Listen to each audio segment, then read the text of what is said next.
Today's inner truth reminder from Intersistence.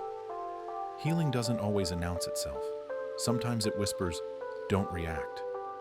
Growth isn't proven by how loud your confidence is, but by how gently you carry your awareness. The real transformation happens in your invisible moments, when no one sees you pause, and you do it anyway, not for them, but for the future you who deserves your peace. Today, practice quiet restraint.